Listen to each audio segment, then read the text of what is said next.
talks to motherfucking Charlie, talks to motherfucking Charlie. What's poppin' with the population? I'm sorry, cuz. This might be important to my daughter. Okay. I ain't gonna lie. Hallo? I mean, is cool. Ga je mij geluk wensen? Ik ben interview aan het doen. Dat is dope moment. Dat is Charlie. Zeg, dat is Charlie. Hey, prinseske. Hey, prinseske. Alles goed? Alles goed? Alles goed? Hoor je mij? Ik ga je papa interviewen, hè, en we gaan ook over u praten. En hoe geweldige ouders jij hebt, hè. En er zijn hier camera's, je gaat op tv komen, snap je? Huh? Ik kom bij on TV. U film je. Gaat je mij een dikke kus geven, ik ga je bellen vanaf je klaar bent als je nog niet slaapt, oké? Yes. Maar wil ik nu wel in bed, ze gaat slapen. Crucial moment. Oké, maar dan bel ik je vanaf je kant. Beautiful moment Morgen is dat verjaardag. tussen vader en dochter. Leuk, hè? Alright, cool. Maar ik zal dan zien dat ik morgen bel, ça va? Oké. Dikke kus, Lucie. Mwah. I love you, girl.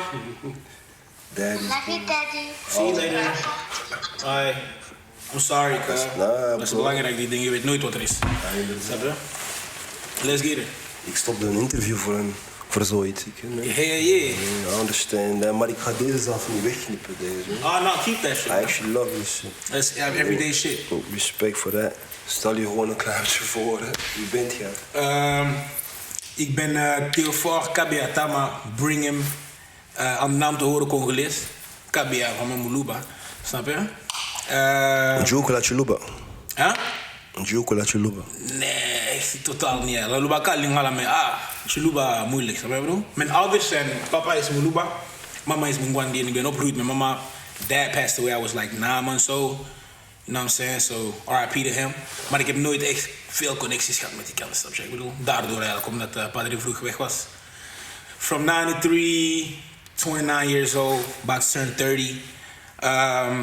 Vader, musician at heart. Like at heart for real. Shit. Yeah man, what else can I add to it? You know what I'm saying? Waar ben jij geboren? In Kinshasa. Kinshasa. Ja. En wanneer ben jij effectief naar België gekomen dan? 97 ben ik hier aangekomen. We left in like 96, I think. It took like a year to get here. Omdat we politieke vluchtelingen zijn, snap je? En via welke land zijn je naar hier gekomen dan? Via Chad. Chad. Via Chad gekomen. Ik weet niet, misschien gaat je dat wel kennen, een beetje van die generatie, maar mijn moeder is... zij is familie van Mobutu. Dus Mobutu is haar nonke. Snap je? So when like the war broke, met de slavery shit dat er is geweest met Congolezen en zo, hebben België een akkoord met Congolezen als er politieke problemen zijn, die moeten ons opvangen hier eigenlijk. Dus ik was hier in België misschien een week of zo, hadden direct papieren, snap je wat ik bedoel? Dus zijn politieke vluchtelingen via Chad, dan Frankrijk. Mijn moeder is even in Frankrijk blijven hangen, want het was easier om ons hier eerst te sturen naar onze tante, snap je? Dus minderjarigen en zo. Yeah man, typical, I don't know if it's a typical story, but it was a little struggle, but you know what I'm saying? His moms had to swallow diamonds and shit them out in Chad, so we had money and all that shit. But I think you heard shit like this before, it's not that crazy. Ja, voor mij is dat inderdaad niet zo gek, maar ik ben bijvoorbeeld via Angola moeten komen. Oké. Ja, dat was... Maar via Angola, dat is daarnaast, gewoon, maar om gewoon te laten zien van... in die tijd moest je via naar België. Je kon niet zomaar naar Kinshasa naar... Ja, zeker mijn oorlog, bro. We hadden, I remember we had bait money. Mijn moeder had geld, zodat de rebellen ons konden plunderen. Ze had al geld dat daar was voor geplunderd te worden. Snap je? And that's why they was swallowing dames en shit. Dus dat is... Yeah man, but that's how I got here. In 97 ben ik in Bokstaal beland. Bokstaal? Yeah. Boksdaal? Bokstaal, in Brussel, Bokstaal. Oké. Oh, ja. Ik ken Brussel niet zo goed. Ik ga niet liggen tegen u. Maar ik heb wel iets goed... goed. Ja, goed, iets goed gezegd. Je hebt dat uw moeder eigenlijk gerelateerd was met Mobutu. Yeah. Dus met andere woorden, in die periode, voordat jullie vluchten, wat voor levensstijl hadden jullie? Ja, de vader van mijn moeder was eigenaar van Renault in Congo. Dus ze waren wel goed gesteld. Mijn vader was de first person in Centraal-Afrika die nadat de whites had left Africa, zo doordat van ze hebben veel van hun cultuur hier achtergelaten. Ze zijn hier huisdieren en zo. En he was the first person that actually thought about making animal food, you know. And he blew up with that shit, like, Animal oh, food, yeah. So pedigree en zo. Mijn padre was the guy that said, like, the white people left huisdierencultuur hier. We didn't have that, we used to eat animals, you feel me? So if it's that, he had the genius idea of making food for the animals, and you know what I'm saying? So eigenlijk, that's the first trauma of my life, you know? Like, alles hebben ineens ergens zijn waar je raar zijn, snap je wat ik bedoel? So my mom's still in that trauma to this day. So, she don't like when I talk about people that have a good life, because she feel like, I wish you saw the life we had in Congo, but you was 5, you know what I'm saying? But I always tell her, look, get over it, you know what I'm saying? We zijn niet meer daar. Time has changed, I accepted it, so accept it, you know what I'm saying? Dus we waren wel, hoe zeggen ze dat, goed gesteld. Yeah. Heb jij broers en zussen? Yeah. Ik heb 4 zussen en 3 broers. Ouder? Of Ik ben de voorlaatste. voorlaatste, dus met andere woorden. Ik heb nog 1 kleine zus. En het is altijd als iemand me dat vraagt, dat ik me herinner eigenlijk dat mijn halve zus is. Maar I never like look at it like that. When somebody asks me, moet ik wel me herinneren dat ik de laatste ben van mijn vader. En then my little sister came from another dad. Yeah. En uw broers en zussen, dus waar wonen zij? Een beetje overal eigenlijk. Hè. Waar de meeste mensen wonen, denk ik, is in Luik. Want ik heb daar 2 broers die daar wonen. Die zijn daar blijven hangen na hun studies. Ze hebben daar families. Mijn 2 broers hebben daar zaken ook. De ene is zelf directeur van de vertrektoren van de luchthaven daar in Luik. Dus hij heeft daar een goede positie. Mijn andere broer is in security. Dan Mechelen zou ik zeggen, want mijn moeder woont daar. Mijn zus met al haar kinderen wonen daar. En mijn andere zus woont ook in Bonheide. Dus is technisch gezien Mechelen ook. En daarna Brussel. De rest allemaal Brussel. En ik Gent eigenlijk, to be honest. Iedereen in België eigenlijk. Yeah. Uw vader, jij hebt hem eigenlijk amper gekend. Nee, ik heb hem nooit gekend eerlijk Nooit gezegd. gekend, Ik heb zelf eigenlijk geen beeld. herinneringen eraan. Dus ik hoor verhalen en zo van like how I was en je kent dat Madrid die verhalen vertelt, die spirituele verhalen en zo. Like, when your dad died, hebben we bij de nonnen wonen, zo in de maar rijke buurt, laten we zeggen. En de blanke nonnen woonden recht over ons, snap je? En ik heb een verhaal gehoord dat ze mij daar was gaan afzetten. When my dad was dying. En like when my dad flatlined, blijkbaar ben ik beginnen hyperventileren aan de andere kant van de stad. My mom was like, yo, that was a transfer of energy. But, you know what I'm saying? You know how parents be. But that's like... Maar ik geloof dat wel. Ik geloof dat wel, eerlijk gezegd. Want ik denk niet dat ik hier zou zitten, moest mijn vader hier zijn. Snap je? Hij was diplomaat, ik was waarschijnlijk op school ergens is crazy aan het doen. Snap je? Ik bedoel, dus... Yeah, man. Dit is wat het is. Opgroeien, hoe heeft dat wat voor impact heeft dat gehad voor u? Uw biologische vader die er niet is. Wat voor impact heeft dat gehad? I don't know, 2 things is that you can't miss what you never had type shit. Maar jij ziet dat zelf vandaag, je bent een vader. Yeah, wat dat als invloed heeft gehad, ja, dus ik val misschien in herhaling, maar ik heb de laatste keer dat ik geïnterviewd ben geweest, heb je ook gezegd van, like, not having a dad is what made me a better dad. You know? Ik kan me maar inbeelden, like, yo, ik kan me alles inbeelden, alle momenten dat ik een vader zou willen gehad hebben of zo, dat die typische momenten zijn, like the holidays, vaderdag en zo, like, I was teaching my daughter how to bike. I just put that shit on my story today. And while doing it, I got emotional because I was like, bro, ik heb geen herinnering dat iemand dat met mij heeft gedaan. Bij mij, dat was in de blokken, broer. Pak de fiets van... Snap je, ik bedoel, die duwen op bergaf, broer. Snap je, bon chance, snap je, bro? Yeah, bro. So, dat zijn wel die dingen. Like, ik heb wel... Ze mag dat gemis niet voelen of zo, dat ik had laten zeggen, snap je? Yeah. Maar uiteindelijk, ja, jij bent in Bokstaal, ja. Bokstaal aangekomen en... appartement of... we zijn met echt dan, hè? Dat was crazy. Dus mijn 3 oudste siblings waren op kot direct al. Ik weet dat een van mijn broers, toen we in Frankrijk waren, en mijn zus applied hebben voor de universiteit hier. En dat is gelukt voor hun, dus die waren al op kot, dus zijn 3 mensen minder. En voor de rest, mijn kleinste was nog niet geboren, dus voor de rest waren we allemaal bij mijn tante in Bokstaal. En mijn moeder was daar nog niet. So that was the second traumatic experience eigenlijk. Voor mij, as a 5-year-old, ik herinner mij niet zoveel, but I remember dat speciaal was. Like, where is mom, you know? That's, yeah. Mom was mom en dad, dus als mom er niet was, was dat echt paniek. Snap je? Trauma. Je moet toch naar school gaan dan, hè? Yeah. Trouwens, jij spreekt al Frans, hè? Ja. Want sommige mensen dat ik heb ook. Bro, die nonnen in mijn straat in Congo spraken zelfs Vlaams. Snap je wat ik bedoel? that's just to put a picture of hoe gesteld dat we waren daar in Congo, snap je wat ik bedoel? Yeah. Wat voor jeugd had je dan? Sportief denk ik vooral. Als ik terugblik, toen ik erin zat, dacht ik dat I was thugging of zo. But looking back at it, I think everybody did what I did of zo. Like I ain't thugged out of control of zo. Dus ik denk dat wat vooral opmerkelijk was het sportieve kant eraan. Voetballen en music, you know what I'm saying? Geen hoe zeg je, afleidingen? Geen verleiding of afleidingen? Nah, not really. Om eerlijk te zijn, kijk, I'm gonna just put it out there. Like, when I got here, je weet als je een kind bent, leren gaat heel makkelijk. Ik was, shout-out naar Freddy Konings, trouwens, ik heb toevallig een interview vandaag gezien en he said the same shit. When he came here, like, taal leren was super easy. Like, in 2-3 maanden kon ik Nederlands, denk ik, snap je?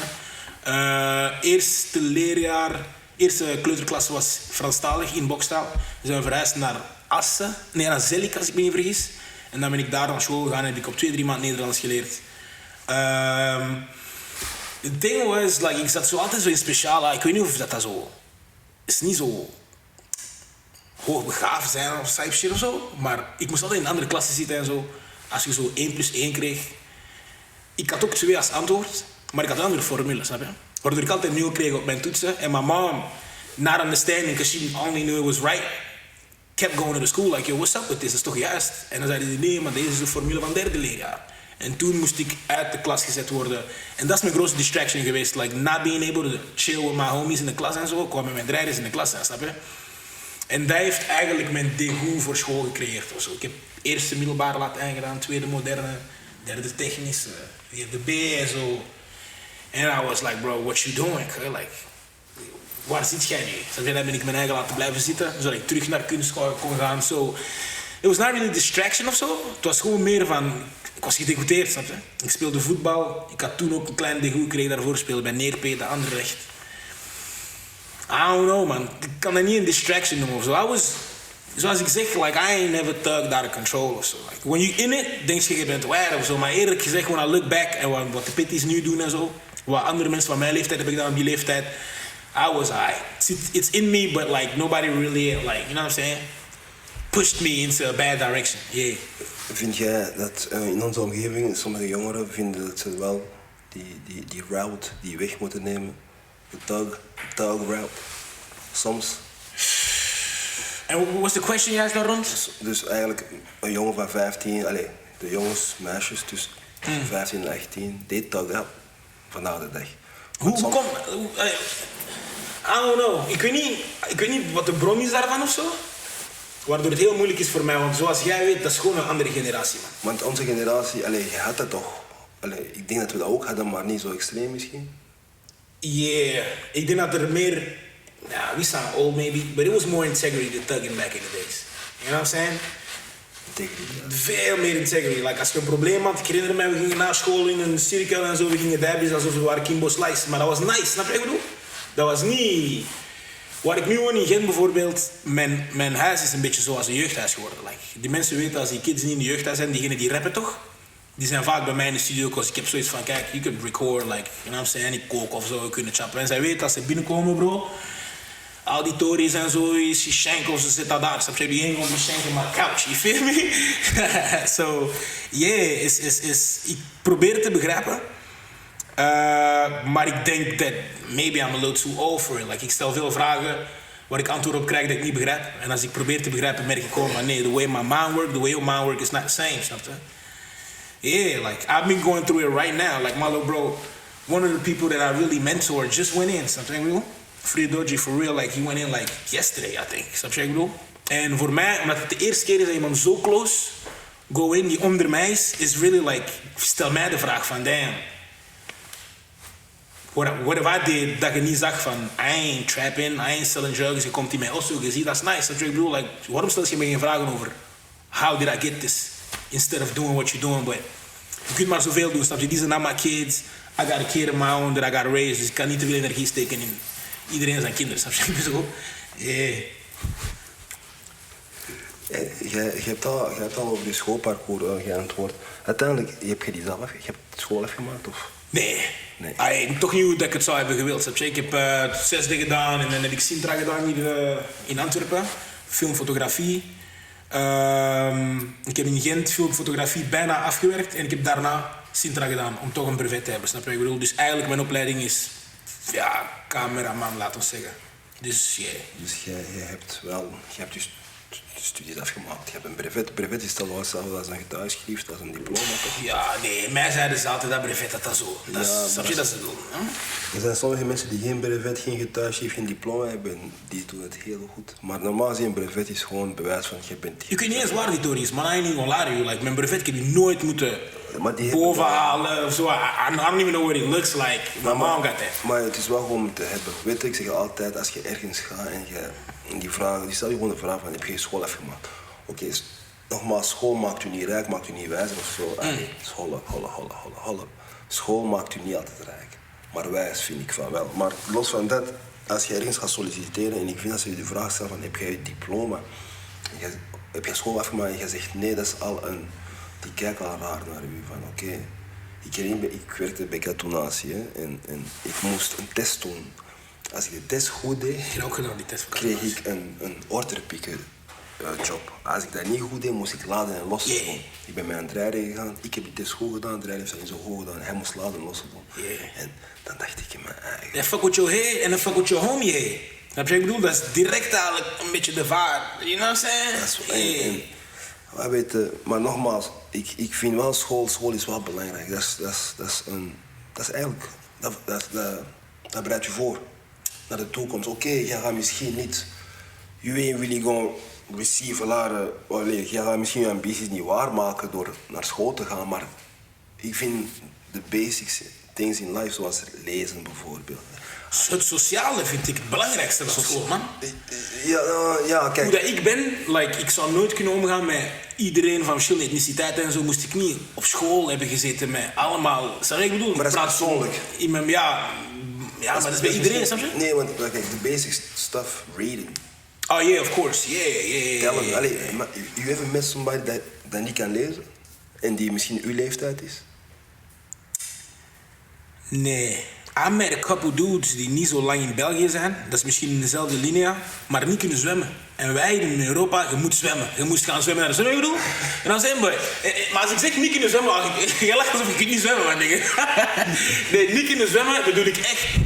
Je wilt niet in water of jij zinkt als de Titanic. Maar sommige niggas kunnen niet zwemmen, maar you can float, you feel me? Like, I know people hey, shout out my little nigga, I thought my little nigga a little scared how to swim on Instagram, you feel me? Like, dat zijn ook dingen dat je meeneemt van school. Ja. Actually, voordat ik ga je iets vragen, hè. By the way, deze dude is a genius. Hoe jij deze interview hebt voorbereid van ik graaf. Like, let's get to know each other. En eigenlijk, I actually was looking forward to this. Yeah. But ik vind je een wise individual. Really? Yeah, I do. But the only thing is, you use the N-word a lot. Yeah, doe je? Ja. Don't you think? Kan heel goed zijn. Ik heb er geen keer gebruikt ook. Yeah. Maar ik wil niet dat de categorizes. Yeah. Want we zijn, en dan stel je voor dat deze wordt gelezen en dan de volgende dag is een blanke persoon die het N-woord zegt. Nou, ja, maar in die interview maken jullie dat cool. Snap je? Je subscribe to that? Zeg dat again? Je subscribe to that? Die argument van jullie zeggen dat... Nee, ik heb een zoon. I got a kid en wie weet binnen 10 jaar gaat hij deze interview zien en hij ziet zijn vader daar los op zeggen. Hoe oud is jouw zoon nu? Hij wordt 10. Dat is oké. Ik heb die issue gehad op Instagram, maar postte een video, dat is een beetje parallel, of me with this girl a couple years ago and it went viral because of what I did in the video and somebody was commenting, deze is, dat is haram, brrr.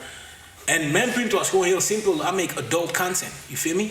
Dus als je zoon binnen 10 jaar dat ziet, er is niks mis mee. I trust that he's gonna be smart enough. He's an adult by then, you know? Facts. Yeah. Ik begrijp wat jij bedoelt. Maar daarin is supposed to see that video I made on Instagram. You feel me? Maar, zoals je zegt, je hebt inderdaad, you make adult content, facts. But dat is toch niet bedoeld dat je dochter dat ziet?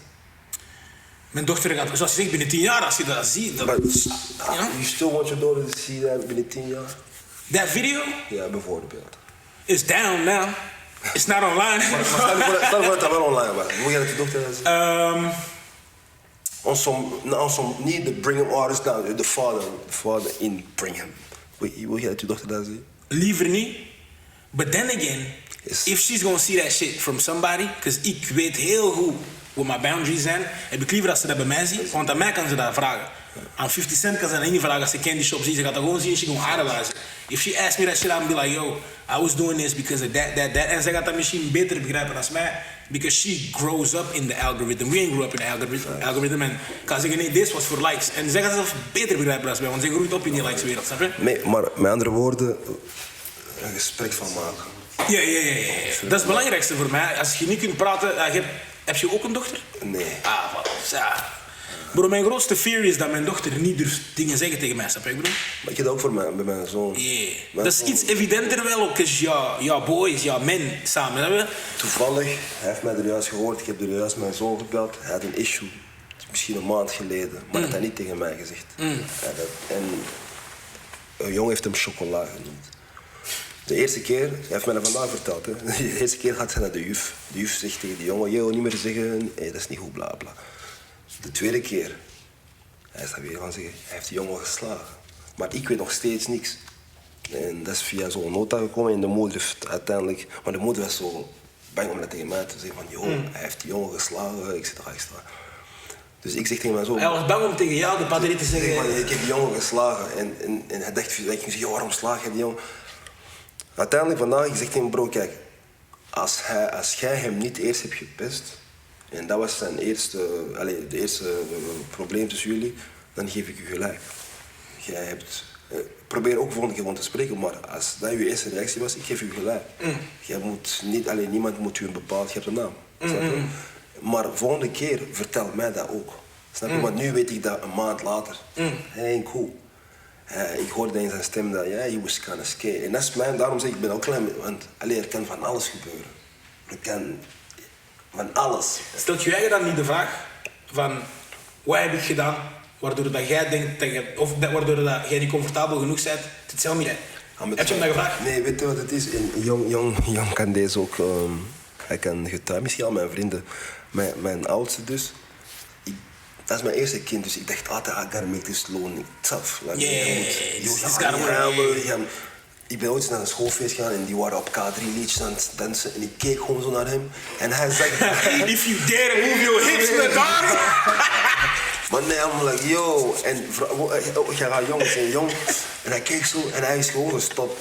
En dan, hij was ineens into rap. Like, zijn naam is Joels, dus ik weet ook van waar zijn naam komt, Joel Santana. Goeie naam. Hij weet al die shit, hij weet wie Jigga is, maar hij heeft daar in zijn hoofd gezet van, yo, I gotta be a certain way for my pops. I mean, en daarom heeft hij zo schrik om bepaalde dingen te zeggen tegen. So he wanted to tug it out on his own. Hij wou je dat niet eens vertellen? Ja.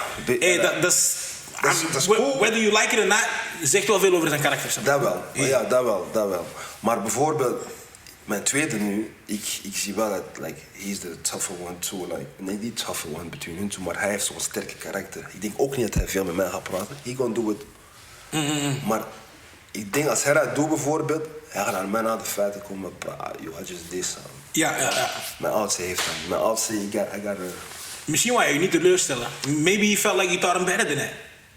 I don't know what you teaching him, but maybe, ik heb gezegd, volgende keer probeer te praten met hem. Ja. Want jij kunt iemand slagen of je pakt iets en zijn oog is eruit. Dan gaan ze zeggen, ja, maar hij heeft gewoon tegen u, hij heeft gewoon woorden gebruikt. Hè. Ja. I mean, but yeah, that's the life of a Maar ik herinner me, I remember that shit. Like, toen ik klein was, dat was the same shit. Niet met mijn ouders per se. We zijn ooit naar zo'n 3-daagse gegaan of zo. Ik denk, hoe noemt dat? Het spel dat je zo'n bal tegen de squash. We waren aan het squashen. En die guy, ik ga zijn naam nooit vergeten. Als je dat ziet, Jens, I never forgot about you, bro. We waren aan het squashen en I was next to him and he like hit the thing and he hit me here. Like I still got the litteken hier, snap je bro? I was bleeding and crying and while I was bleeding and crying, the only thing that the teachers mij konden zeggen is, hey, niet boos zijn op Jens, hè. I was like, bro, I ain't even mad at him, really. We waren aan het sporten, snap je? Like, I know he ain't meant to do that. But care for me, bro. You know what I'm saying? Like, stop telling me to not attack Jens. Look, I'm bleeding. Zeg, Savate, heel snap je, bedoel? Sometimes you just look at us like a little tougher of zo, snap je? Het zou niet mogen, hè? Same shit met black women, zeg ik altijd. Die narrative van black woman is strong, dat moet stoppen, broer. Ik vind when black women feel like that's the cool thing, that's not cool. Because that means als je op straat bent aan het lopen met je bagas, then nobody gonna bother to help you, because black women are strong. Als je struikelt, niemand gaat je oprapen. If you get beat up in the street, niemand gaat je helpen, because they be like, black women is strong. Nou man, black women zijn zoals alle women take care of them. Snap je wat ik bedoel? Dat is die narrative gewoon van de black people, yeah, it's not always a good thing. Misschien valt het daaronder, die reactie van je zoon zelfs. Snap je wat ik bedoel? Yeah. I like that, man. Pause. That was a powerful one. Ik heb geen gelijk op dat, it's just the way I look at it. No, but you absolutely, je vertelt, ik vind ook dat je de waarheid vertelt. Want inderdaad, ik heb ook in mijn vorige interviews gezegd met Evelien van de vrouw in het algemeen. Want eerlijk gezegd, ik haat ook bijvoorbeeld zeggen black woman. Nee, de vrouw in het algemeen. Yeah. Because at the end of the day, ik moet ook respect hebben voor de moeder van mijn kinderen bijvoorbeeld. Because that's not a black woman. And she's a very strong lady. Maar ik begrijp wanneer ze zeggen black woman is strong. Ik weet van waar dat komt. En trust me, ik heb een zwarte moeder. Ik heb misschien 8 zussen en 1000 tanten bij wijze van spreken. I know how strong they are. Maar we gotta take care of them. En dat mag niet daarbij gelaten worden. Nee, inderdaad. Snap je? We can't leave them in situations where they gotta be strong all the time, bro. Snap je? Dat is niet de bedoeling, snap je? That's how I look at it. Yo, als ik rond de pot wat, I was gonna ask you a question right now, but I'm not gonna do that. Anything, gas me, anything. Ja, we kunnen echt alles vragen, man. This is the homie too, trouwens. Like, you know what I'm saying? Like, you can ask me anything. You shout out to his homie that pulled up. Yeah. I mean, shout out naar mijn draaiers toe. Shout out naar jou. Yeah, voor de warm embrace. Shout out naar jullie. Sowieso. En inderdaad, ik heb jullie uitgenodigd natuurlijk. Because you're an artist. Beschouw je eigen artiest of een rapper? Wat beschouwt je eigen? I'm an artist at heart. Dat was denk ik de first thing dat ik heb gezegd bij mijn introductie, snap je? That's what I be battling with the most eigenlijk nu, snap je? Yeah, is that I'm an artist. Like, ik heb dat precies niet gekozen of zo. En dat is zo dat. Snap je? Deze dagen kiest iedereen om een artist te zijn. It's the same with gangbanging, you know? Back in the days, like when you was a gangbanger, you was a gangbanger because you in it. En nu zijn er mensen die daar niet in zitten en die willen... Waar waren er gangbangers? Hoe bedoel je? Ik zeg, it's the same with gangbanging, like worldwide. Okay. Snap je wat ik bedoel? It's the same with gangbanging worldwide. Facts. Er zijn mensen die niet kiezen voor die shit en they try to get away from that. En dan heb je mensen die zitten, die kijken YouTube tutorial, die like, I'm an artist now. You feel me? Yeah, en... Ja, for real, man. Ik struggle daar heel veel mee, man, bro. Ik struggle daar heel veel mee. Dus I'm definitely an artist, yeah. Hij toont het Ja, maar die slecht voor mij. Ik denk, broer, wat doe ik broer? Is die neus aan het drippen, broer? Kom op, man. Hey. Hola, zot. Maar kijk, ja, trouwens, uw muziekinspiraties. Where that comes from? Als ik zeg rechtstreeks, zou dat mijn oudste broer zijn. Een Cole, of junior, hij heeft de naam van mijn vader. Iedereen noemt hem junior. Like, whatever he like, I like. Yeah. Wat was hij, DJ Khaled? If Drake like it, I like it. Dus dat. Mijn broer was echt dat voor mij, snap je? And he was into like Jay-Z. He was into New York. That's one thing. And that's the only difference between me and him is that I move. Oh no, he gonna work. And he about to go to Rikers Island right now.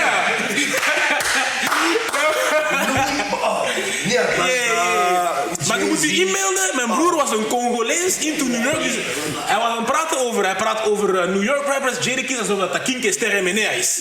Snap je? Hij praat over Jay-Z alsof dat is Kofi. Snap je? Yeah, but that's really like how I grew up.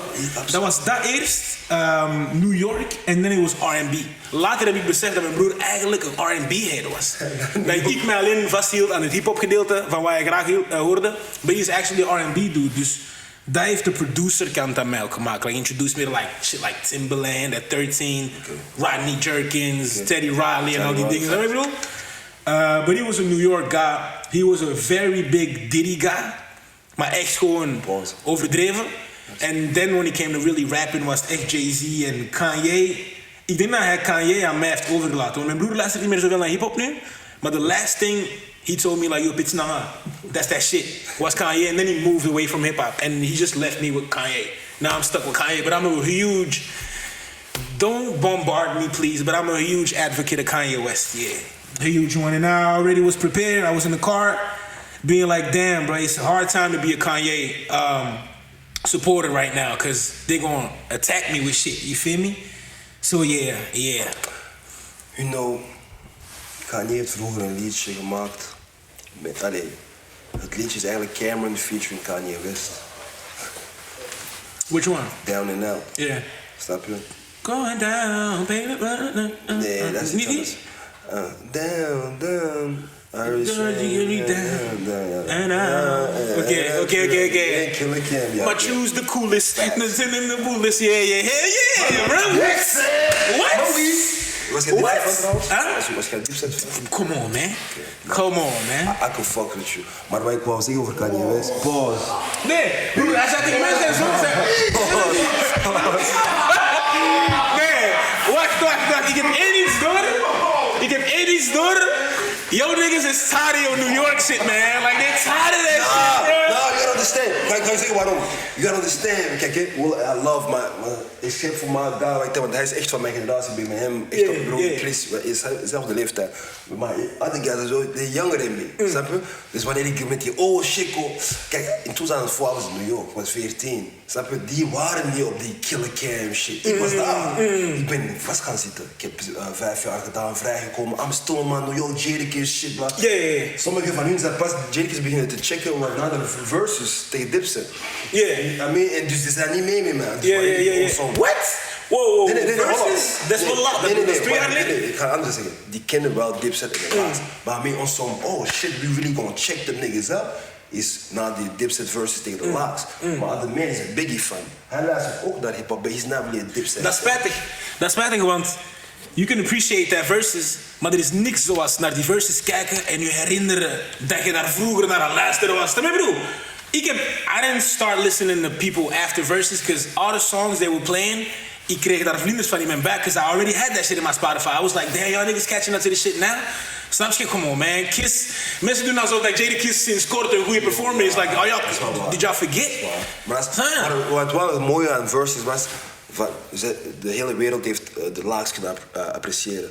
Eerlijk gezegd, want Dipset, eerlijk, iedereen kent Bolen, iedereen kent Cam, iedereen kent Joels, maar de laagst, niet iedereen kent. Hoe voelt je over eigenlijk het feit dat one group, because those are both, denk ik, in New York, dat is wel een goede versie, because it's the top groups, but somebody had to win, and somebody had to look a little crazy, and they was talking about, they look like clowns with their bandanas, and they ain't really rap good. Ik ga zeggen wat het is, hè? I ain't really like, ik vond het goed aan Locks, but I ain't like that the loser had to be a loser. You feel me? Nee, weet je wat het is? Waarom de Dipset de loser became? Why they became a loser? Want voor de verses, Cam had Jimmy al 8 maanden niet gezien of zo. En zelf niet sprekende. Want er was no issues with Cam en bla bla. En die zijn voor de bag terug samengekomen. En dat is al een beetje... Dat is al een beetje voor. Maar de laatste, she closes in the projects every day. Hij woont daar misschien. Jadakiss pull-up, Styles, die zijn daar elke dag samen. En die zijn actief. Oh no, bro. Styles P heeft maandag aangekondigd dat hij is retired. Retired rap. Dat is crazy eigenlijk. I'm black. SP, dat is crazy. Maar hij gaat wel nog spitten met Locks, heb ik gehoord. Zijn beste liedje is voor de mensen die Styles P, dan gaan we verder. Zijn beste liedje is I'm Black. Ga dat checken. I know that song, yeah. Hij heeft onlangs in een van zijn Ghost Series een liedje uitgebracht dat een beetje een vervolg is daarop. Ik kan er niet op komen. Ik kan niet komen op you a nigga too. You a nigga too. But dat is het voor... bro. Hij zegt tegen alle mensen die niggas noemen van... I can't say nigga too much, I'm sorry. So you know? But that's what the song say. Weet je waarom ik ook zeg? Want ik heb die Philip de Winters gekregen. Die gaan zeggen, maar jullie zeggen een teugen maken. Maar dat interesseert mij eigenlijk totaal niet. Als ik heel eerlijk mag zijn en in de camera kijken, Philip... Nee, I understand you. You are supposed to care. You are supposed to care. Maar dat zijn 2 dingen. Snap je wat ik bedoel? Moet ik niet te veel zeggen, dus ik heb gezien de laatste podcast, ik heb een edit gemaakt, ik zeg dat 120 keer of zo, broer. So I'm trying not to say that too much. Ik ga dat niet wegknippen. Snap je wat ik bedoel? Ik ga dat niet wegknippen of zo, maar... I'm gonna do it for you, ik ga dat niet voor Philip doen, ik ga dat voor jou doen. Nee, inderdaad, maar wat ik ermee gewoon, ik wil niet die mensen die kans geven om dat te veel te gebruiken. Op die manier voel ik jou wel, volledig. Ik ben volledig mee. Maar ja, en ik heb nog iets gemerkt, als we over hip-hop praten, we gaan hier uren bezig zijn en dat is niet... Maar nee, van waar de naam Bringhim Back Alive? Is Ik heb op het laatste interview dat ik heb gedaan dat uitgelegd. En daarna looked at it and ik was niet goed genoeg uitgelegd eigenlijk, vind ik, snap je? Eerlijk gezegd, it was not that genius of zo. Alle betekenissen die ik daarna heb toegevoegd, had ik niet at the core. At the core was that simple. I was a kid. I just came out the Baby the Kid phase. Dat was mijn eerste rap. Nou, waarschijnlijk toen ik net... Ja, voilà. Toen ik net hier in België was, that's probably how you know what I'm saying, heard of me first. Dat jij Ghanese was, eerlijk. Ja, maar iedereen, hè? Ik denk dat jij Ghanese... Iedereen denkt dat. Is for some strange reason. Want ook dat je... En ik Engels praat eigenlijk gewoon. Ja. I get that too, though. Maar heb ik in... you from Ghana? Like, nah, shit. Nee. Where you from?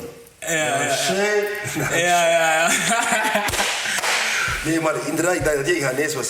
Want de cover picture, I think a young guy... Yeah, zo'n heel kleurrijke cover. Gebaseerd op Charlie and the Chocolate Factory. Voilà. No pun intended. Dat is een fact. En dat was mijn laatste project als Baby the Kid. Wat er eigenlijk is gebeurd in die tijd, I didn't really realize it, is that I was... You know when you're in a bubble with people en jullie zijn zo jullie eigen cluster, jullie denken jullie zijn de shit, maar ik was net smart genoeg om te weten van, wij denken dat we de shit zijn, maar misschien zijn we niet eens zo show. Misschien zijn we gewoon onder ons aan het zeggen van, je bent show. And then everybody started getting signed. Dan mijn frank om te vallen of mijn euro, whatever, like yo, we zijn wel show. Like Prince Lee is nu artiest zelfs sinds een week. Hij dropt zelf, hij heeft alles van Damso geproduceerd, zijn laatste album. Like everybody around me in the group started getting signed. Ik had daardoor geen beatmakers meer. Prince Lee was street fabulous nog steeds, denk ik. Dat is nu het Gijs record. Snap je? So I started making music for a bit.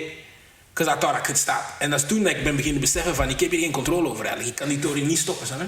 Like als ik stop, ik slaap, ik denk daaraan en zo, brother. So I started making beats. Because I felt like niggas wasn't giving me beats no more. And when I came back, moest ik een andere naam hebben, snap je? En ik wou het cool vinden. En I always felt like... een van mijn favoriete cartoons was Marsupilami, toen ik klein was. En die jager, en toen Bring Him Back Alive. Snap je? Yeah. Dat is zo die wit-geel, die geel-zwarte met zijn lange staart, snap je wel?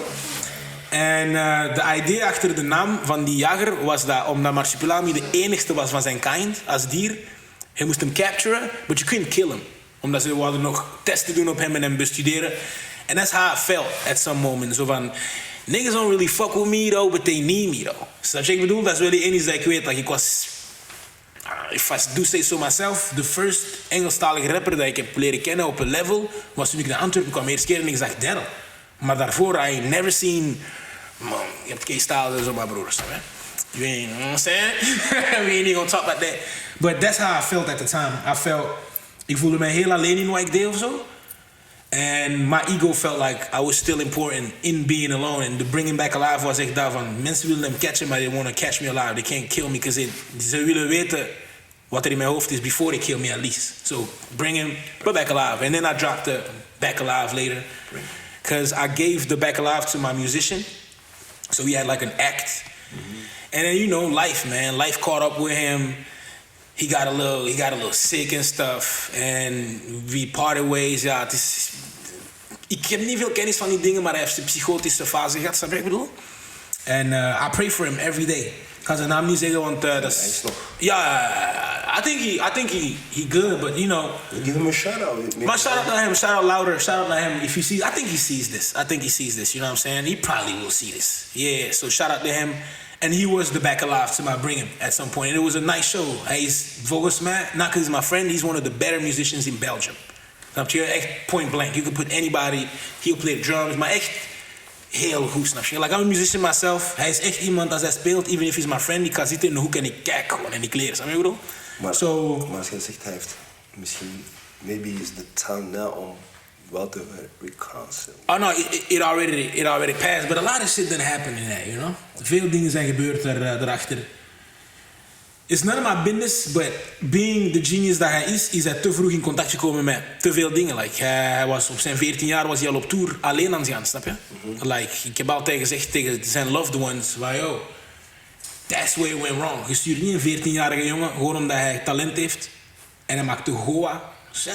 Goa, zo van die speciale muziek. You don't send a 14-year-old alleen naar Spanje. You know he's taking shrooms and so his brain is not developed yet. You know what I'm saying? So, who am I to say that? But I talked to his dad. the reason why we don't really talk is because I'm just hurt. When he derails, it hurts me. And I'm a crybaby, I cry a lot. En ik weet over de kleinste dingen, snap je? And I just, even talk about it now, I don't even want to talk about it. So this is my guy, for real, you know? Dus ja, man. Yeah. Je hebt iets goed gezegd, we gaan ook gewoon ineens uw weg. Je bent naar Antwerpen gekomen en je hebt mensen leren kennen die ook in Engels rapten. Yeah. Sommige van mijn rijders dachten zelf dat jij van linkerover was. Ja, maar dat is single-handedly door Hayo. Single-handedly, shout out naar Hayo, dat is my guy. Snap je wat ik bedoel? Echt, dat is eigenlijk my longest lasting friendship in life. You know, he's not my first friend. I still talk to my first friend van kleuterklas en bokstaal of whatever, you know. Maar hij is echt iemand... a good friend is eigenlijk somebody you don't even gotta see a lot. Every time I see him is like nothing changed. We on the same bullshit. Hij is nog steeds op dezelfde bullshit als ik op ben en omgekeerd. Zo, elk nieuwjaar, onze traditie is dat ik wel elk nieuwjaar of my life heb ik met hem gespendeerd. Every New Year. Deze New Year voor... En daartussen zie ik hem 2, 3, 4 keer op jaar of zo. You know, he got his shit to do. I got my little schedule. I got kids now. A kid now. You know what I'm saying? Dus om nog een pun naar uw podcast te brengen. Like, I was in Antwerp for the first time in my life. Met mijn zus Diva. Because I wanted a cap for my birthday. A real cap that came from America. En je kunt al je inbeelden waar ik naartoe ga. En ik moest naar Lux Fashion gaan, snap je? Ik had toen al een MySpace page.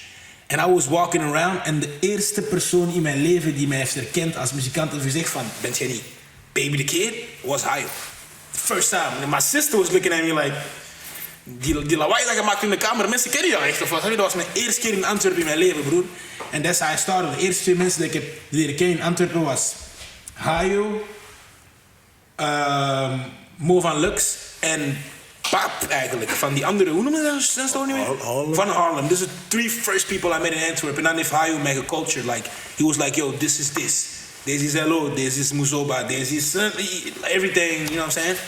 Yeah. Voor de mensen die Hayo niet kennen, Hayo is een young white dude. It's my twin. En de feit dat, de manier hoe je dat hebt gezegd, ik gifeer dat, want culture, maar om te laten zien van Hayo... Oh, hell yeah, culture got no color. Like, I was in the culture. Like, I remember, ik herinner mijn conversaties met zijn madre, dat ging over het feit dat his mom had a hard time leaving him in LO voor heel de zomer. Hij wou heel de zomer in LO zijn. Voor de mom, zat je, de mom, ik zei, ze lijkt een beetje zo op Marilyn Monroe, de mom van Hayo. For her, it was like, waarom wil mijn zoon daar zijn? Zat je in LO. But Hayo is deeper in the culture than some people that think they culture just because they black. Let's put it like that. Yeah. 100%. Yeah, that's a statement. I should write that shit down. Yes. Yeah.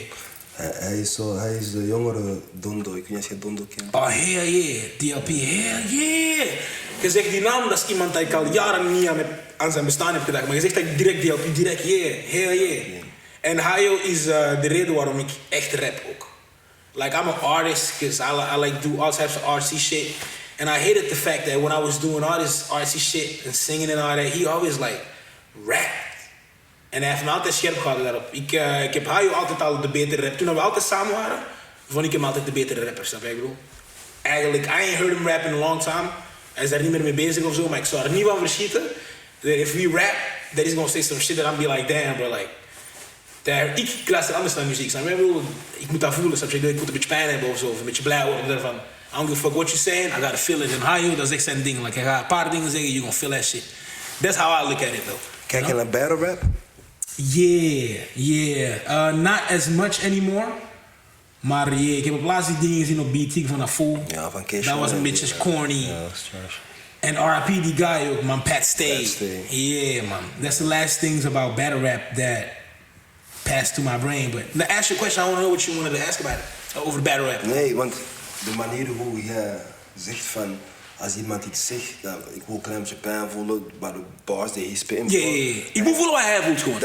Als je verliefd bent, ik moet me ook verliefd voelen. Snap je wat ik bedoel? Oké, you go far. Maar dat is bij battle rap, dat is die gevoel dat ik heb bij battle rap. Van, like, dat is die gevoel dat ik heb bij battle rap. Wanneer bijvoorbeeld, ik heb iets gepost toevallig en de mensen zeggen, you know I'm freestyling because my mom died. No, rest in peace to my moms. You got 3 rules. Don't talk about my moms, don't talk about my girl, and don't talk about my child either. I seen this. And what was that? Don't talk about my mom, don't talk about my girl and my child either. Because next time you're gonna recognize your girl, it will be to your child's feature. En op het moment zelf dat ik dat aan het checken was, je dacht, wow. Ik heb dat onlangs gepost. Hè. Of een andere wat Keishan zegt, hij is met zijn broer en zijn broer is naar huis gegaan. En hij heeft zijn broer de volgende dag gebeld. Ons van, yo, you bitch ass nigga. Niet omdat wij ruzie hadden, nee, maar je hebt mij niet gebeld toen je thuis bent aangekomen. Ja. Dat is de bad rapper. Paint in the picture, snap je? Ja.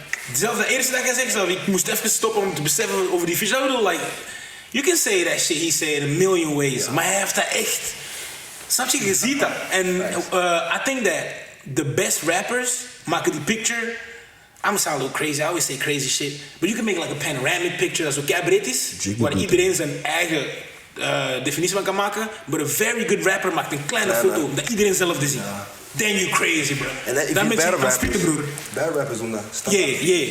Er is maar één interpretatie, voilà, er is maar één interpretatie van wat hij zei. Then you great. Iedereen gaat dat That's the level where I'm trying to get, bro. That's echt, that's where you gotta be. Facts. I mean, we cover the Heyo part. Ik had nog iets gezien van in een interview. Je hebt Beeks over Dame gekozen.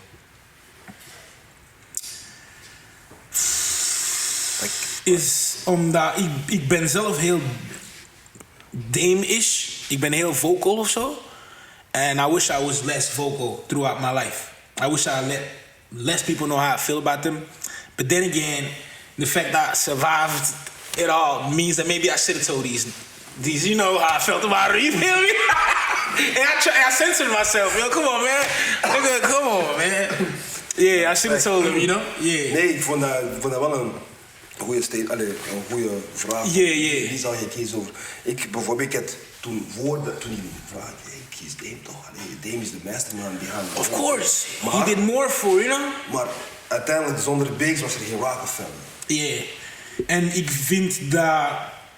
Maybe this is crazy too, but... Dame heeft een veel groter impact gemaakt while being loud.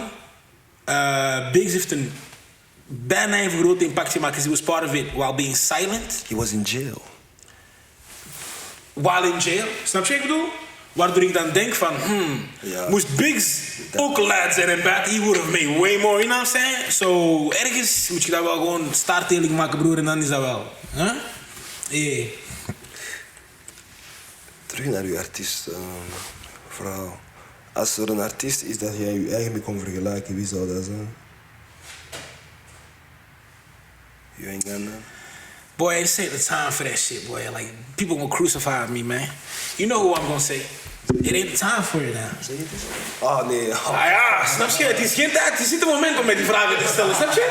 I already talked about that shit in the car. Like, and thing is, I could have prepared a lot, maar ik ben hier niet om te liegen tegen jullie, man. Maar je weet wie, je weet. Eerlijk gezegd, ik persoonlijk, ik heb gezien, ik heb dat juist geskipeerd. Ja. Ik en zo. Maar kijk, eerlijk is toch vrij meningsuiting. Iedereen heeft toch het recht om te zeggen wat hij wil. En ook bijvoorbeeld die White Lives Matter joints, t-shirt, man. At the end of the day, what the fuck you want me to do? This makes me feel comfortable. I'm put my jacket off, I think. This,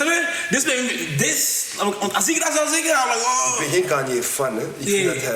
Ik vind persoonlijk, ook niet dat jij die...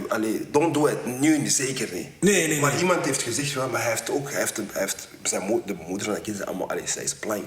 Dus natuurlijk had hij ook zeggen, white lives matter, maar ik vind niet dat hij dit moment zou moeten doen. Maar at the end of the day, dat is nog steeds zijn lichaam.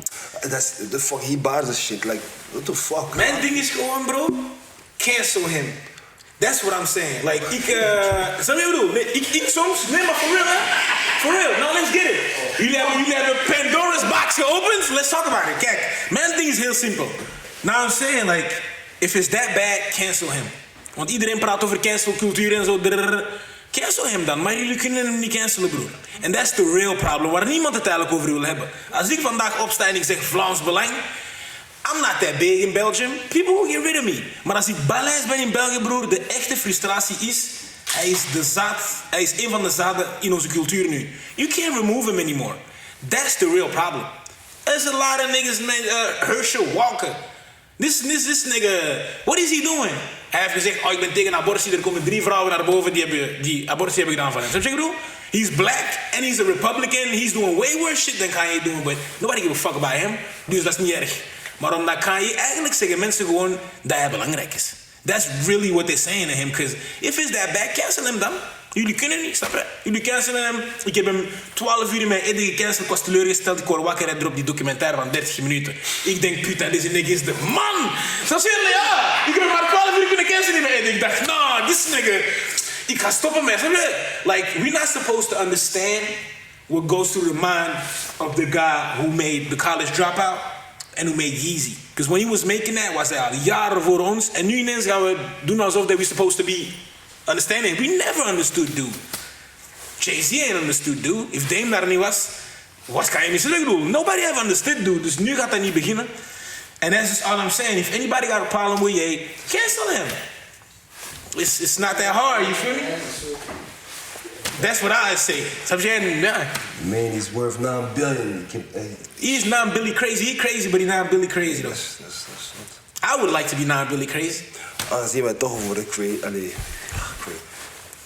depressie. Dat is ook iets dat jij graag over zou willen praten. Yeah. Wat is je mening erover? Mijn mening is daarover doorheen de jaren veranderd eigenlijk. Zelfs sinds mijn laatste publieke conversatie over depressie is mijn mening daar zwaar over veranderd. Because I went through it. Persoonlijk, it was like 2019, I think. And I still have flashes of it in my head when I think about things that could have went better in my life. Snap je? Ik begin mijn interview and I have to call mijn dochter met de baby mom. We don't live together. And it doesn't really sit well with me. And back in the days was dat een opeenvolging van dingen like domme dingen. I'm sensitive. My life laptop got broken. Snap je wat ik bedoel? Ja, ik was aan het bieden dat je ging komen, broer. Snap je? Yeah. Maar I broke my laptop. At the same time I became a dad. Ik had die laptop al 7 jaar, bro. Al mijn muziek was daarop. Dus je maar inbeelden, dat was precies op het einde van die leven. Nu, je bent padre, is klaar. Snap je? And it really did a lot with me. Het idealist zijn en denken van, you got a baby mom and life gonna be like this. And it was not like that. My child was really like a baby that was conceived. We wanted to have a baby, dat was niet. So we zagen echt het leven samen forever, you know. So that shit hit me hard. En ook omdat we bij ons thuis, denk ik, niet veel praten over depressie en zo. I didn't really know how to deal with it. You know, I didn't really know if I was soft or some shit. I couldn't talk about that shit with my brother or so. And you know what niggas do, you start smoking and I tried a lot of different things to get out of it. Maar at last, mijn laatste, hoe kan ik het zeggen, zoals Congolese zeggen, ideologie. Mijn laatste ideologie daarover is, if you like put two people in a haunted house and one believes in ghosts and one doesn't, it's not a haunted house, it's just a house. One believes in ghosts and one doesn't. Als die in dezelfde kamer zijn, ramen gaan open door wind, bak, ene en gaan lopen. De andere gaat zeggen, oh wind, en gewoon daar aan toe en gaat terug naar huis. Snap je wat ik bedoel? That's how I look at depression now. Like, if you make it a real thing in your head, and I'm not minimalizing it, you know, it's a real thing. Snap je? Ik wil niet zeggen dat dat fake is of zo, maar it's really in your head, snap je? And your brain is not your best friend. Dat is gewoon wat ik heb geleerd. Like, I could do the best shit, ik kan de beste dingen doen vandaag. Morgen ga ik wakker worden, my brain still gonna try to tell me that I ain't shit. En je moet dat gewoon leren en train your brain to be your friend, bro. That's how I look at it now. Like, misschien mij dat 4 maanden geleden heb ik gevraagd dat ik een ander antwoord gegeven, snap je? But I try to grow out of that shit, so yeah. De reden waarom ik dat vroeg is, want mijn moeder had een zware depressieproblemen. En that was a downfall. En was ze daarvan bewust? Want wij, Afrikanen, bro, we zien dat niet, snap je? Mijn moeder was er niet van. That's what I mean, you know? Ze was er niet van bewust. Tot ze stierf was ze er nooit van bewust. Snap je? Dus daarom, ik vond dat wel een goede topic dat je dat naar boven hebt gebracht. Yeah. Want it hits home. Bro, die shit is crazy, man. Je zit op straat aan het lopen en zo. Je ziet onze moeders die praten tegen zichzelf en zo, broer. I don't know, that shit don't sit well with me, snap je? Die moeten in Kinshasa zijn in Pondu aan het groeien in de tuin, snap je? Daar is zwart werk, dat bestaat niet. Groei gewoon in Pondu, gaan naar de markt, verkoop dat, snap je? Ik bedoel, they be way happier, man. Soms zie ik onze madres hier, ze lopen, ik ben in de bus, ik kijk naar buiten, die is tegen zichzelf aan het praten, dat breekt mijn hart en shit. Like, when you say this shit, yeah, man. White people will call that schizophrenia. Oh, she's talking. We don't treat that shit. We just walk in en je bent aan het praten tegen een deurwaarder die er niet is als madre. Snap je? You just thinking, man, damn, that shit hurt me. Terug te komen naar de black women are strong thing, that shit hurts me. If the narrative daar niet was, maybe she would have got help. You feel me? Yeah, man. Yeah. En, I mean, that's iets dat ik zeker... Rest in paradise, man. Ja, sowieso. She definitely could. Dat is iets dat ik sowieso over wou praten. Maar terug even naar de muziekgedeelte. Vind jij niet dat jij een grondlegger bent hier in België? Yeah. Ik ben me daar... hoe kan ik zeggen, ik ben daar zo vrede mee aan het sluiten. So, like, I'm realizing dat echt zo is. Vroeger was dat omdat je klein was en je denkt je bent show up. Nee, nigga, I said it again. You know what I'm saying? But now that I don't really want to be a rapper zelf of a musician anymore, and that I realize dat dat toch ook mijn roeping is, ben ik dat wel aan het beseffen. Ja, ik ben dat wel aan het beseffen dat mijn facecard is very valid. Snap je? Everywhere I go. Ik heb een video gepost onlangs, like, ruffled a lot of feathers, snap je? Ik ga die naam ook niet noemen, want ik heb mijn best gedaan om die festival niet te vernoemen, because I know hoe dat de wetten zijn in België en zo, maar I infiltrated the festival, gewoon gaan. Snap je? Onlangs? Yeah, hier in Antwerpen, snap je? And anybody that was supposed to tell me to not come in, was looking at me like, I know dude, I can't tell him to not come in. Snap je? Mensen zijn bandjes beginnen printen ter plaatse en zo, all access, because... nigga facecard valid. En dat zijn zo van die kleine dingen dat me wel doen beseffen van... if you do good by people, if you stay true to yourself... I think I do good by people, snap je wat ik bedoel? Dat uiteindelijk it pays off, snap je? So yeah, dat is zeker en vast. Ik denk dat ik de eerste Southern American rapper was in België. I'm the nigga that had to take all the Soulja Boy jokes. Niggas was laughing at me. En toen ik ben gemoved, toen ik eerst naar Antwerpen ben gekomen... heb ik bijvoorbeeld Del gezien en dat heeft mij een beetje gerustgesteld. Like, wow, er is iemand die ook Engels praat. But the thing is, he was in a more traditional en al geaccepteerde genre in België. Snap je? De hip-hop die hij maakte, er was al... Wie heeft er nog op een boom bap beats? Hof van Commerce of zo van vroeger. Dat was meer familiar. What I was doing, that was weird to people. Mensen dachten dat ik een joke was, like a clown. Snap je? Die dachten, oh, Soulja Boy. Snap je? And yeah, it was... To me, I think I was the nigga that got all the jokes. Until they noticed that... ik het bleef doen en it started making sense, you know what I'm saying? Yeah. Wie zijn er volgens u nog grondleggers? Hier in Nederlandstalig, Engelstalig, maar niet aan het Franstalig ook misschien? Shit. Zoals ik zeg, Engelstalig, voor mij al. But I might be wrong or maybe biased, you know? Misschien ben ik een beetje biased omdat wat ik heb gezien is wat ik heb gezien. Maar voor mij heeft dat al iets veel betekend voor mij, because I felt less crazy. Snapte? Young, hier, I was talking about him in the car with her. Snap je? Ik wou zeggen van Young. De reden waarom het een van mijn favoriete artiesten is hier. En mensen gaan zeggen, oh, but him and voor mij is het belangrijk when you raps and shit. When I see you, you don't gotta be doing that. But he looks like what he raps like that makes sense to me. Snap je? People ain't gonna understand, want er zijn Congolees van de rond. Snap je? Als ik hem zie, I think we rarely talk. We just look at each other, we laugh. Snap je? We zijn Congolees, like, bro. Nee, ik weet al. Snap je wat ik bedoel? En if you get that, zou je snappen waarom. Snap je wat ik bedoel? Als ik me niet vergis, de B staat voor business. Ik heb onlangs iemand die mij zei, hij rapt niet meer. Dus ik heb gezegd, bro, like, he always told you. Ja, N-words. You feel me? He already told you. Like, ik verschiet niet dat hij vertakt is naar business. The nigga named Young Business. You feel me? Like, voor mij, you gotta make sense. Dus dat is niet puur op basis van, oh, crazy. No, just that, for me, that's an artist. Snap je? Like, I think I look the way I smell the way I look, I sound the way I smell. Dat is voor mij het belangrijkste, snap je wat ik bedoel? Dus dat zou ik zoals zeggen Engelstalig.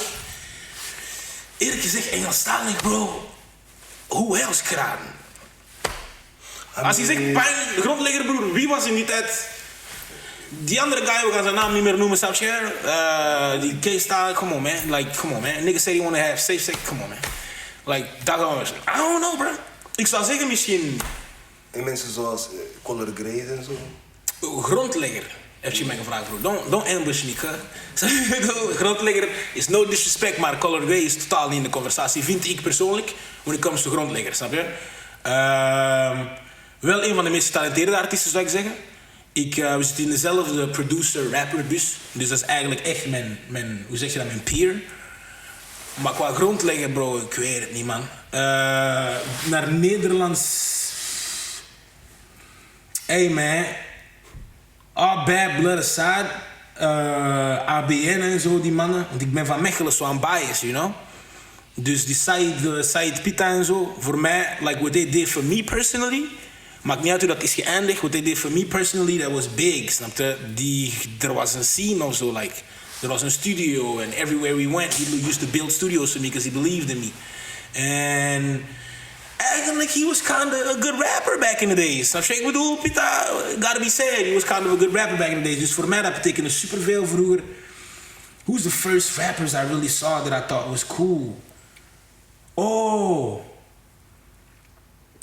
Man, I forgot his name, bro. Baby Bang, maar zijn guy, die black guy. Die met Luna Man hing en Baby Bang. He used to like rap, New York rap. Die hingen met die Lakey en zo, I forgot his name. Black guy, ik denk dat hij Jamaican was of zo. Ik ken alleen Baby Bang. Als hij hier was, hij ging zijn naam direct droppen. I thought he was dope when I was 15. Voor mij wat het belangrijkste was, is goede Engels praten. En Baby Bang en die guy spraken echt heel goede Engels. Man, like, they was rapping and... Dat was zo belangrijk voor mij, want I didn't make it to that point yet of like really being articulate in English. Dus ik keek echt zwaar op daarnaar.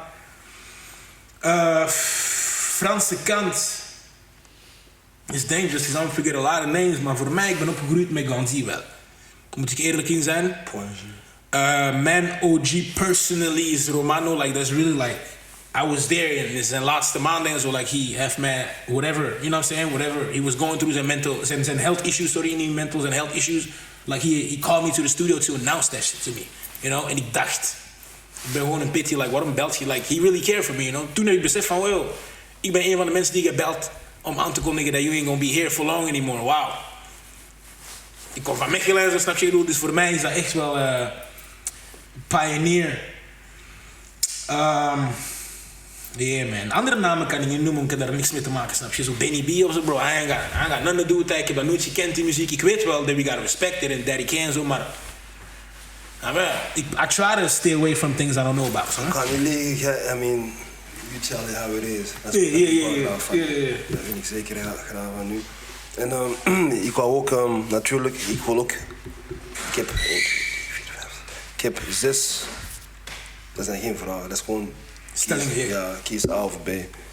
En waarom heb je A of B gekozen? Dus ik geef je 2 namen bijvoorbeeld en jij zegt ik kies de eerste of de tweede.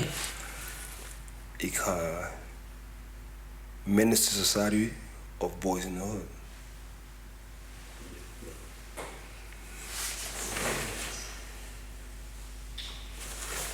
I think Menace to Society, because I remember more. Zijn is gewoon dat het niet op de... Snap je? Ja. Want als ik Boys in the Hood, ik herinner me alleen meer scènes van de parodie van die film dan de actual movie. But I was young. Like, you know, I was very, very young. En ik ben ook geen filmhead. Like, I started watching movies, you'd be shocked, man, wat ik pas heb gezien. Ik heb denk ik na mijn 21 pas Scarface gezien. Na mijn 21 pas Sopranos, Harry Potter en zo. Ik heb dat nooit gezien, broer. Snap je? Ik heb... Wat is dat Lord of the Rings? Dat heb ik nooit gezien in mijn leven. Ik ben eigenlijk nu pas aan het proberen meer, you know what I'm saying, find free time of zo. En yeah, so I'm not a big movie head, yeah. Lil Wayne of Kendrick Lamar? Lil Wayne. Yeah, Lil Wayne, for sure. For sure. Kendrick Lamar said it himself. You feel me? Like my first tattoo, I wanted to be like Lil Wayne. I walked around in my house met mijn hand in mijn zak. 6 maanden lang dat mijn moeder dit niet kon zien, because I just wanted to be like Wayne. Yeah, I got a tattoo on my face to this day. I did this like last year. I never thought about wanting to be like Wayne, but when I look back at it, ik zit nog steeds in diezelfde track van I got my idols. I'm Lil Wayne. Lil Wayne did too much for the culture. Niet a lot, too much, want hij krijgt niet genoeg terug van respect, vind ik. Snap je wat ik bedoel? Jay-Z did a lot, but he gets the respect too. Wayne did too much, because he doesn't specifically get the respect he's supposed to get. Daarom heeft hij misschien te veel gedaan voor ons. Of is dat probleem is gewoon, dat is geen barisje, maar the way he looks maybe. I don't give a fuck about Nee, maar ik bedoel, de herkenning. Veel mensen gaan naar een Jay-Z kijken, want ze verwachten, want dat is wel de beeld die mensen geven. It's a shame. Dat is een shame, maar dat is gewoon een feit. Ze kijken naar Wayne, sommige mensen noemen hem een junkie. Sommigen zeggen, je dreads vallen bijna eraf. Shame on them. Junkie, I rap them all. Nee, facts, maar als jij ziet, de beeld dat ze hebben is, wie hebben ze? Diddy. Maar it's a shame. Ik ben ook een Wayne fan. Yeah. Like, for real, like, maar als ik naar mijn zoon ga zeggen, hey, maar ik ga de Jay-Z kant, ik ga ook zo snel. Maar ik ben een Wayne fan. It's a shame gewoon. Dat is gewoon de omdat... manier hoe Maar dat is wel, nu dat je het zegt, ben ik voor de eerste keer, dat is niet iets dat ik al wist of zo, maar ik ben dat nu aan het beseffen van, dat is echt downhill gegaan. Zo, de art thing, nobody cared about how Warhol or Basquiat looked back in the days. Basquiat looked like a whole bum, you feel me? But nobody cared about that. En dan is de Wayne era gekomen en nu is het helemaal om zeep, bro. Nu, you can be Bringhim and I'll rap everybody. A nigga gonna come in looking pretty as hell and they gonna pick him over me. Maar you feel me? Nu is het helemaal om zeep. Nu moet je sowieso er goed uitzien. Maar dat is niet alleen met muziek, dat is ook zo met die fashion gedoe. Alles, door socials, like, nu dat ik het zeg eigenlijk, dat is inderdaad zo geworden. Nu is het helemaal, ja. Dat is wel waar, dat is wel waar, dat is wel waar. So, if I ask you, als ik moest vragen, Jigga of Wayne, wie zou je kiezen?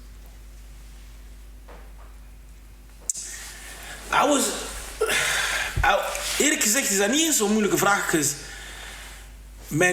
Ik was een fan van mijn grote broer. En mijn grote broer, zijn favoriete rapper was Jay-Z. Dus moest ik een kleine broer hebben gehad, had ik hem Lil Wayne gegeven. Snap je wat ik bedoel? Dus eigenlijk Jay-Z is, ik heb dat meegenomen van mijn broer.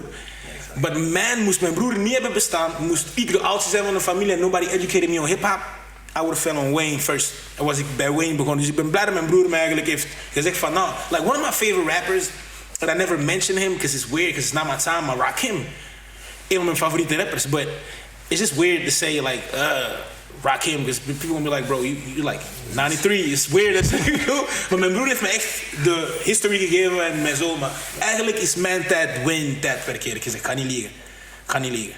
If they gave him more bars on God did, dat ging serieus zijn, want Wayne was vertrokken. No, bro, Wayne, no, brother. Wayne, I'm gonna tell you, ik zeg niet dat dat beter ging zijn als Jay-Z, maar luister gewoon.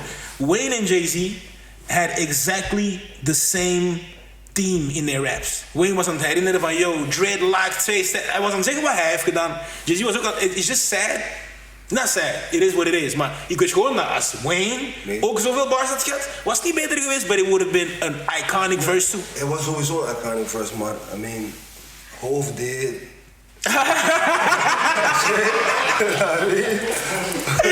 Nee, klaar, ik moet niks meer zeggen. Hij heeft ook gezegd aan mij. Hoofd dit, snap je doe? Please don't remind me with the stove dit. Come on, man. Maar pas op, hè. Say less. Ik ben niet de grootste Hoof-fan, hè. I was raised. Ik wel. Maar ik weet, Hoof is een dat is Hoof, hè. Yeah. Nummer 1. En voor mij het mooiste verhaal is, waarom ik me aan Hoof relateer, is het feit dat I was raised in Brooklyn. Yeah. En ik zeg altijd, yo, I walked voorbij Marcy Project. Yeah. Die shit gewoon flashen. En daarom, ik vind het graag om te zeggen, want Chigga is de beste rapper voor mij. Maar Cam is wel mijn favorite artist. Really? Daarom Cameron en Joel zijn mijn twee keer. Yeah. Snap je?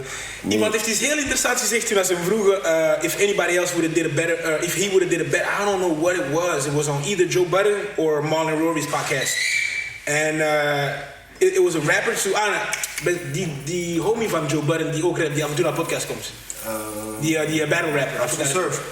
Free Soul Surf, man. I think it's him. En ze hebben hem gezegd van, yo, aangezien dat je een rapper, would you do better? Hij heeft gewoon gezegd, bro, Hove lived too long. Je moet zo lang hebben geleefd om die tories te kunnen zeggen. En dat is klaar. En like, nobody can do what he does, because he lived not too long. Nobody touched a pill into Hove did. No, for real. I count 3 me. Ja, maar heeft gezegd tegen mij, maar Hove did. Allee, we gaan even switchen. Fally Ipupa of Koffi Olomide?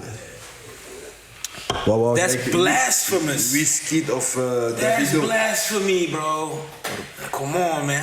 You just said you chose. You just chose Wayne maybe over Jigga. Dat is hetzelfde met dat. Gramo Pau eerst. Hier is een hot take voor jou. Een hot take. Gramo Pau eerst. If the drugs ain't did what the drugs did to him, Boerompela komt zelf voor Fally Ipupa. Voor mij. Voor mij. You know what I'm saying? Dat is de grote broer van Pisties en dat is ook de grote broer van een van mijn beatmakers van vroeger. Pisties van hier? Ja, you know what I'm saying? But hey, dat was mijn favorite van Koffi. Dat is wat ik mooi doe.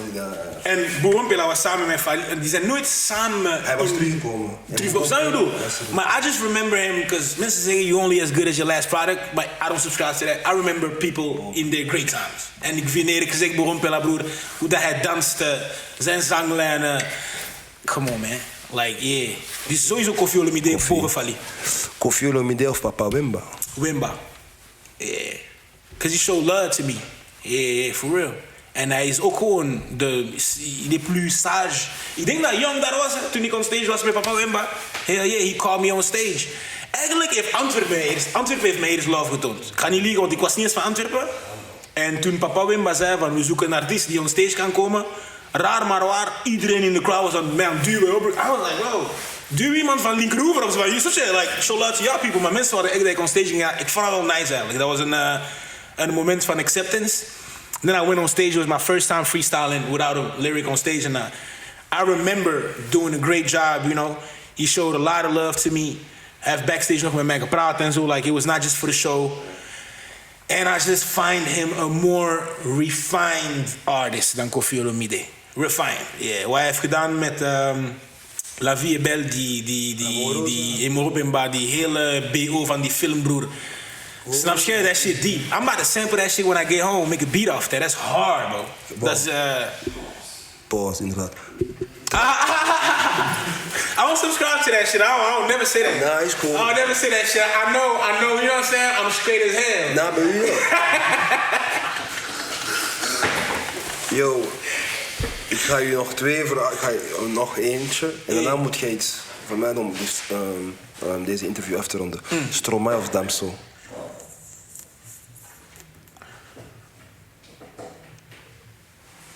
Stromae, yeah. En waarom?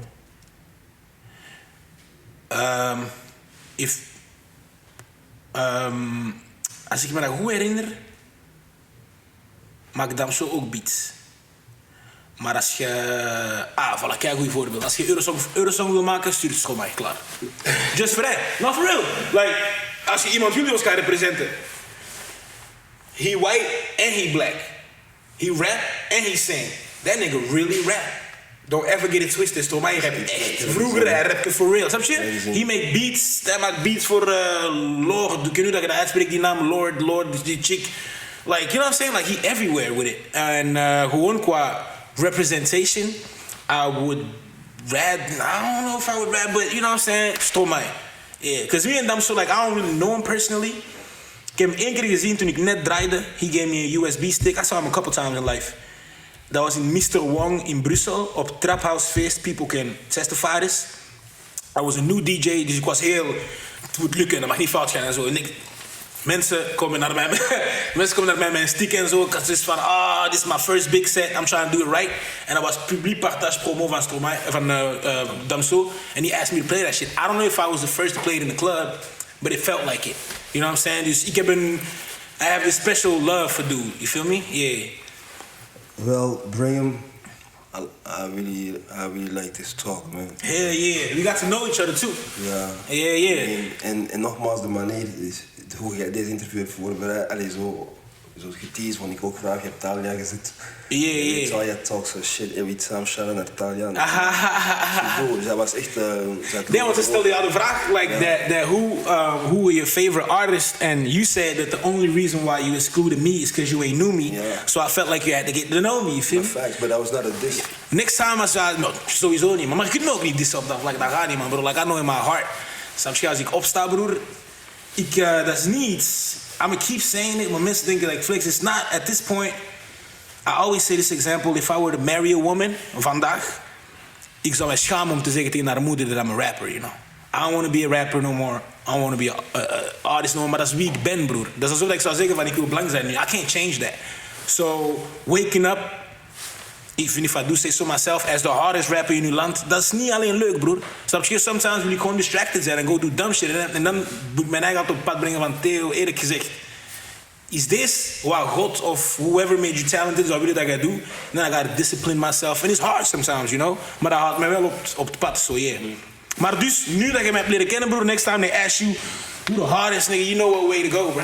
You know me now. I must say, Young B, Daryl, Bringhim. Succes. Nou, dat is succesvol. Voordat we doorgaan, yeah. I appreciate you. I really for real. Do, en hopelijk gaan we nog meer. For real, feel like I know you already, bro. Feel like I know you. I never talked to you before. Feel like I know you already, but it's love. Om af te ronden wil ik dat jij, aangezien je toch over Papa Wimba... Travailler, prenez De la peine, c'est le fond qui manque le moins. Ah, bon sang, on attend. Oh, Seigneur.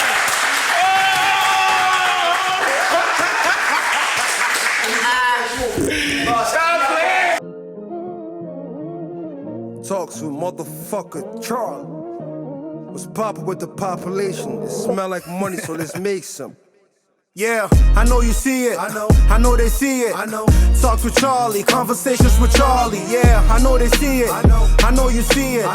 Talks with Charlie, conversations with Charlie. Yeah, I know they see it. I know you see it. Talks with Charlie, conversations with Charlie. They yelling who that? I tell them we that.